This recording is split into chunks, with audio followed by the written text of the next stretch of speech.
Hi, my name is Gianmarco Gonzalez with Binance US's listings team, joined here with Ian Unsworth. I think it might be helpful to go around the room for some quick introductions.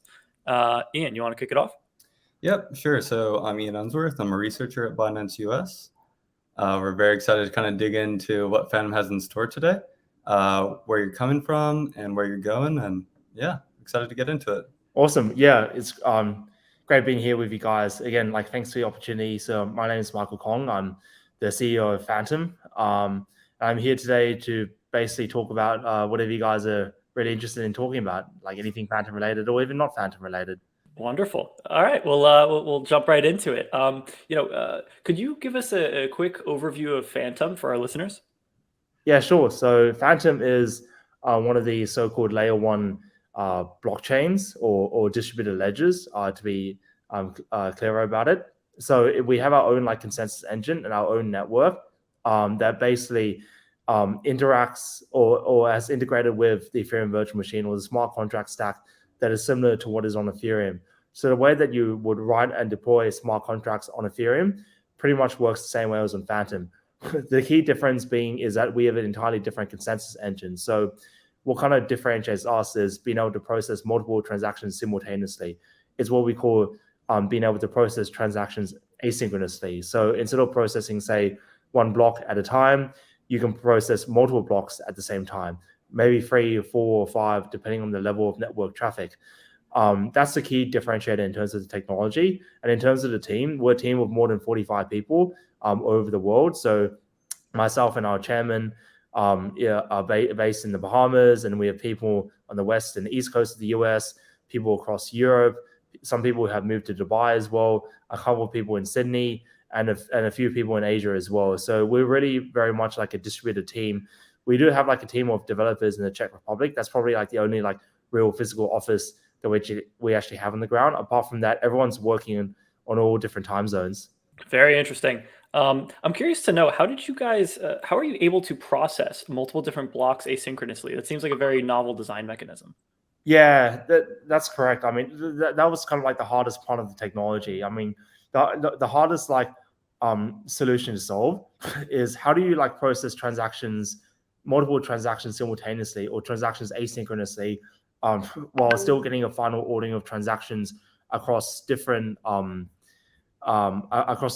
in the network. Because one of the key properties of all blockchains is that you're able to get consistent ledgers across all the nodes in the network. So if if there's any discrepancy of any kind, then you don't have that consistency. So it actually took a lot of effort for us to kind of figure out how to do that. And there's a lot of steps to go into the process. It's like 10 or 12 steps that ensure you have that consistency. But we've been able to do it, and it took us about a year and a half to kind of figure out. And once we were able to figure it out, we were able to create a system that is fault tolerant, meaning that if part of the network goes offline, that you're able to network is still able to process transactions as if nothing happened. And computers go offline all the time for all sorts of reasons. Because they can be restarted. There can be an error with the machine itself, and it has to be fixed up and then put up again. Sometimes there's just downtime for whatever reason. So fault tolerance is very, very important. And the consistency between the ledger is also very important, as well as achieving all of those critical aims or minimum aims, I would say, while maximizing performance. And it is an iterative process. So we are at a good standard where we have, this distributed ledger technology that can process multiple transactions simultaneously. We do have the smart contract support, but we are very much focused in optimizing that kind of trade-off. So, working on ideas around how to improve consensus, how to implement a smarter proof of stake system, and how to eventually also implement a faster way of being able to execute smart contracts than currently exist. Awesome. So there's a lot of things to kind of double tap on there. I guess the next kind of follow-up question might be going after this kind of unique design first. Was this something, why did you do it first of all? Why did you pursue this route rather than kind of, I guess, what was already available with how Ethereum was working at the time? Because you guys were quite early if we're looking at layer ones. So why did you pursue this route of kind of having those different actual layers in your consensus mechanism? Yeah, that's a great question. I mean, it kind of goes back to the history of Fantom. So Fantom basically began like in early 2018. And back then, it was very much like a different project because it was run by these Koreans that talked about being able to process, these transactions asynchronously, and that, it's going to be like permissionless and leaderless, and anybody can like join and leave the network at any point in time. Unfortunately, these turned out not to be like very honest individuals. So I had to step in a lot more. So did people like Andre in the past, who played a very, very critical role very early on in Fantom. A lot of people are not aware of like the activities that Andre was involved in the early days of Fantom. He wasn't there just for like the past like year or two. He's been there right from the very beginning. And so what we had to do was kind of build a new team. And Andre did say to us that, being able to, do ABFT as it's known, right? Or this asynchronous processing, as I've mentioned like several times already, was definitely like a great way of getting performance, and that we needed to explore ideas of, okay, how do we actually like do this while maintaining fault tolerance, while maintaining consistency between the ledgers? Because actually submitting to the transactions to the network, many transactions to the network, and passing them between the nodes is actually not too difficult. What is difficult is making sure that you have that consistent property against nodes. In addition to the fact that nodes can join and leave at any time in the network, and that if a node were to go down, that suddenly like a transaction wouldn't somehow be lost while it's being propagated to the rest of the network. So these were all like ideas that were very tough to solve, but just like intuitively, if you think about it, if you can process, say, 4 or 5 blocks at the same time versus one, then your network throughput is already a factor many times greater than that of just being able to process single blocks at a time. In addition to that, because of the properties of this consensus, you're also able to get finality within a single block. So usually with systems such as like Bitcoin and Ethereum, the finality is based on like it's probabilistic finality. It's based on what's known as the longest chain rule. And so that means that if you just have one block confirmation, or if your transaction is included into a block that is the most recent block in the chain, there is a chance that there might be like other blocks that come afterwards on another part of the chain, on another computer, which doesn't include kind of like your block, right? And so that's the reason why you need to have like multiple block confirmations after the first block confirmation, as I say, in order to make sure that your transaction really is included into the finalized chain going forward, basically at any point in time into the future. For Fantom, because of the way the consensus works, that's not the case at all. There's no longest chain rule. All you need to do is basically have one block confirmation after you get 2/3 of the network agreeing to your transaction to the block that's your transaction is included in, which means that there's no waiting around for 5 blocks, 6 blocks. As soon as you have one block confirmation, then it's final. You have that perfect guarantee, and it's not probabilistic at all. So that's another important aspect of performance as well. It's not just throughput. It's not just the number of transactions that you can perform per second. It's also how long does it take for each transaction you submit to the network to be finalized in the chain. Because the faster you do that finalization, the better the user experience. And that's what really matters in the end. Kind of, going off of that point of finality, there are a few different Altel ones that are, competing on high throughput, short time to finality, fast transactions, cheap transactions, etc. I guess with the, soon to launch, Sui, recently launched Aptos, Solana, AVAX, all these other Altel ones are kind of competing on similar value propositions, maybe not the exact same. How do you guys see the Altel one space evolving going forward? Yeah, so I think kind of like longer term into the future, we're going to continue having like a multi-chain future as we do right now. So the current like status quo is that you have multiple like L1s out there. Fantom is one of them, right? And most of the L1s out there have some form of like the ability to write smart contracts on there. So the ability to create all sorts of applications across, for example, like DeFi, gaming, supply chain management, etc. And these chains are kind of like connected together, often via what are known as like bridges, right? So that's being able to like exchange assets from like or digital tokens from like one chain to another and back and forth. And I think going to the future, it will be kind of like that. Now we probably won't have the number of like layer ones that we do at the moment, so there won't be like 20 or 30 or anything like that. But there might be like 3 or 4 or 5 core layer ones out there that a lot of people use. That most people don't even use just like a single chain, right? Most people use multiple chains, and so we already are kind of like living in that multi-chain environment. I think with the other alternative layer ones coming out, to be honest, I haven't looked at them technically very much in depth, although I have to some degree, and they all come with like kind of like different like technology like claims, right? So being able to like process transactions, being able to like do like multi-threaded transactions, right? Which is different from being able to process transactions asynchronously. In other words, like you can have a node that can execute multiple transactions at the same time, whereas we've been able to process transactions asynchronously. It's not that a node can process multiple transactions simultaneously, but that like the network itself can. So you may have like one part of the network that processes one transaction, another part that processes another.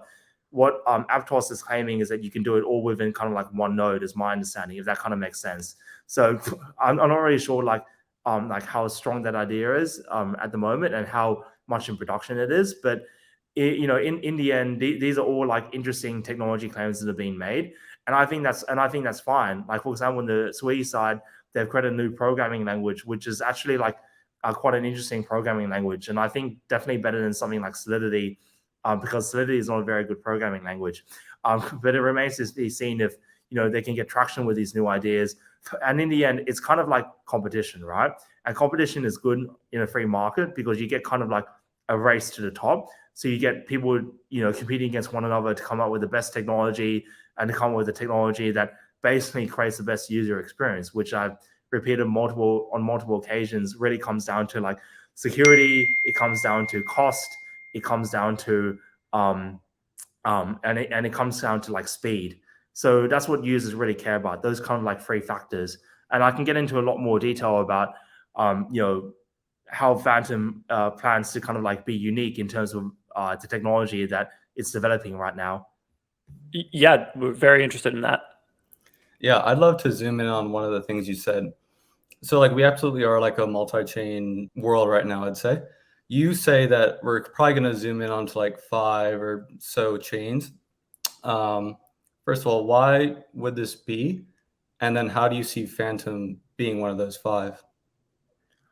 Yeah, I think it's the case just because of like how networks kind of consolidate, right? So when you think about like the number of like, for example, like different technology providers out there for any sort of like service, say social media websites, right?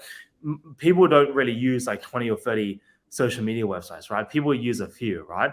And the reason being is, is for a number of factors. One of them being just convenience, right? Like people are not going to be, communicating over 20, different like messaging applications, or at least most people won't, just because it's a bit of a hassle, right? But people kind of do communicate over a few like messaging applications. For example, like Telegram, WhatsApp, Instagram, Facebook Messenger, a few others out there as well, right? But there are not like 20 or 30, simply because of network effects. And also like what you see over time is that it's kind of related to my first point. People kind of like gravitate towards like where there are like users, right? So, user growth begets user growth. So if there's a lot of users using like one kind of technology, that encourages like more people to use that technology, because the existing user base can go out and tell like their friends to join in, and then those friends tell their friends, etc. And it's kind of like exponential growth, right? So in any like exponential function, if your starting point is like a much higher number than an early number, then you begin to like grow at just like a faster rate, right? And so that's why I think there'll be consolidation. But I think like the consolidation also comes down to like the technology being able to handle that level of capacity. Like I think what we've seen with Ethereum quite recently is that there is a lot of demand to use Ethereum, but the problem is that the technology is not scalable enough to be able to handle that demand. Like I do honestly think that right now there would be many more times the number of users that are currently using Ethereum if the technology was scalable enough. But because it's not scalable enough, the transaction fees goes up, and that naturally prices a lot of people out from being able to use the technology, right? So the technology also has to grow with the user demand. Otherwise, you're not going to be able to take advantage of the network effects going forward. And to kind of like answer your second question, like how we're trying to differentiate ourselves on the technology is really focusing on an area that I don't think many other chains are focusing on.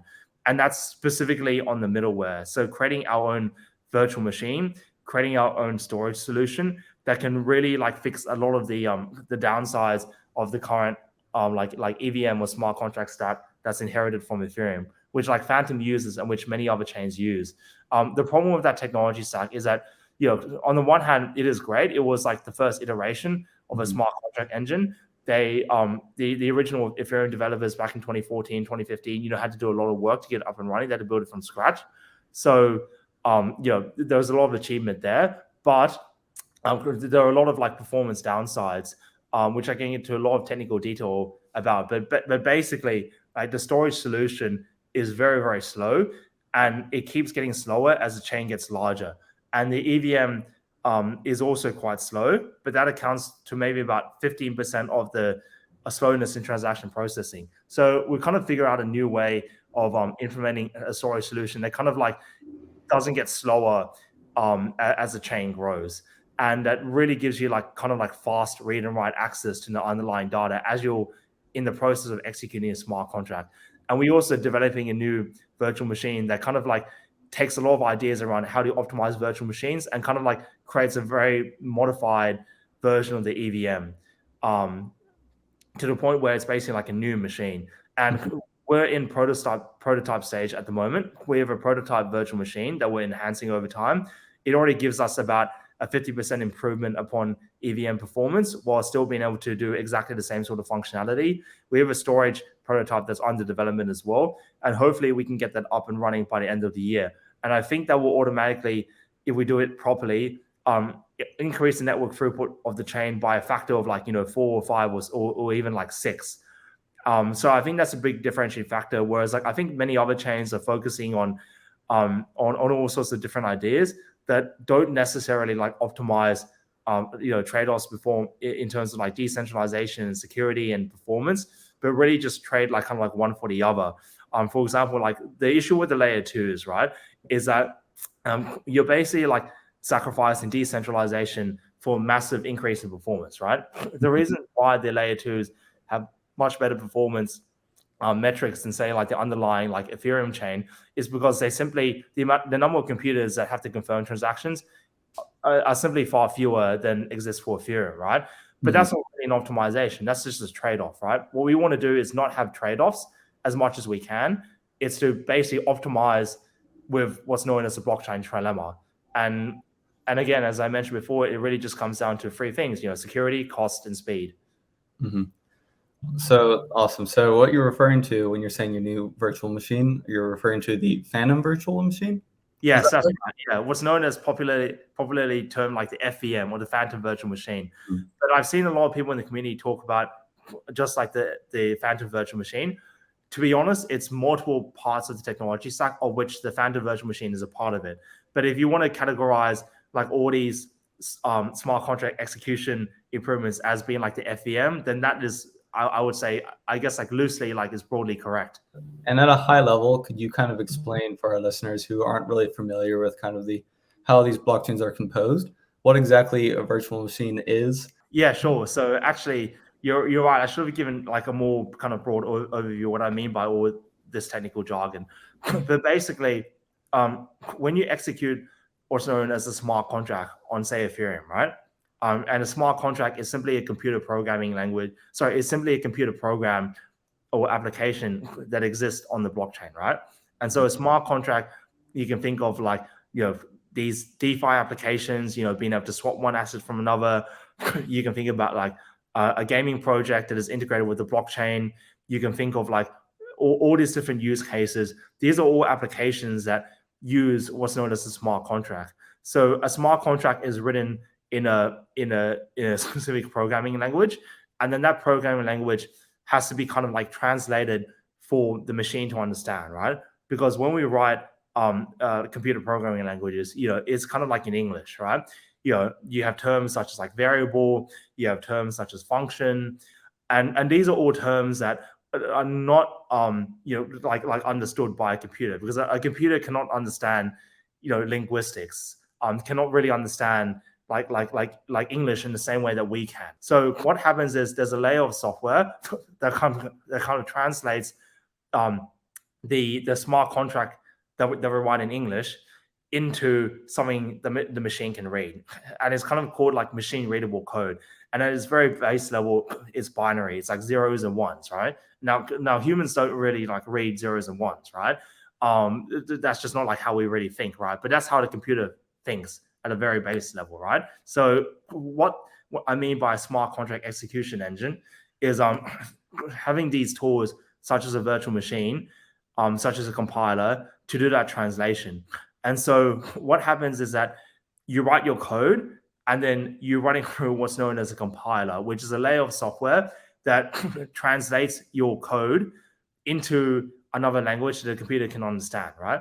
And then that language, the computer then needs to be able to like read through that language in order to perform certain actions, right?